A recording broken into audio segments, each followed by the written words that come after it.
Magical moments, beautiful lighting, and strong compositions. That's it. If you have a strong understanding of these elements, you'll capture some beautiful images. It doesn't matter what camera you're using. My name's Gary Wilcox from One Sky Photography Courses, and today we're learning how to create beautiful family images you'll be proud to display in your home. I've got a free cheat sheet summarising this lesson you can download from the resources page at oneskyphotography.com.au. Family photography is about capturing real emotion. It's not about cameras. Don't ask people to smile, get them doing something fun like playing in the park. When you get a real smile or laugh, always be ready to capture it. Don't get bogged down in camera settings or thinking about apertures and shutter speeds that you miss moments. If you're spending too long playing with your camera, your family is going to get bored and you're going to get fake, cheesy smiles. Use auto mode if you have to.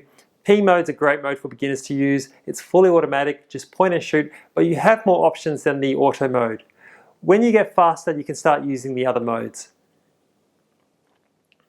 Moments happen spontaneously, but sometimes you can predict what's going to happen next. After finishing a photo shoot of this boy and his parents, he ran to his grandmother for a hug.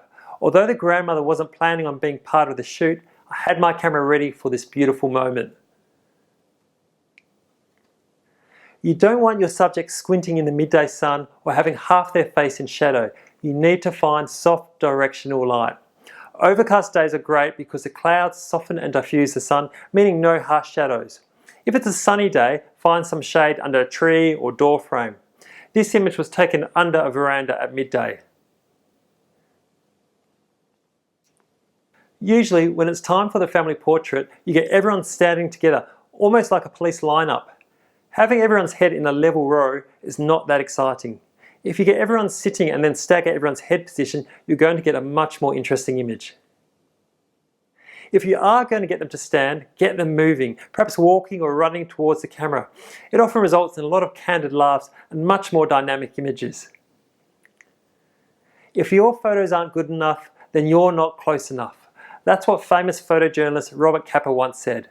Family portraits are all about people. Get closer and focus on the people and their expressions. If the background, legs, feet aren't adding anything to the moment, crop them out. Most of us take photos at eye level, which means all our family portraits look the same. Just by bending your knees or shooting from a different perspective, you'll get unique images.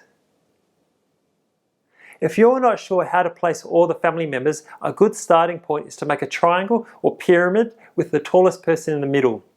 Triangles are pleasing to the eye, and remember, family portraits are all about relationship and connection, so always ask them to squish in a bit tighter. It's more important to click with people than to click the shutter. The best photographers don't necessarily have the best cameras or the most technical knowledge, however, they know how to relate to children and grown-ups from all walks of life and how to make them feel relaxed in front of the camera and ultimately capture authentic moments. Remember, capturing great images is not about cameras, it's about capturing real moments, finding good lighting and strong compositions. Don't forget you can download my free cheat sheet summarising all these tips. Visit oneskyphotography.com.au and click on the resources tab. Please like and subscribe to see more videos, and if you have any questions you can let me know in the comments below. I run a range of photography courses in Perth, Western Australia. Visit my website for more information.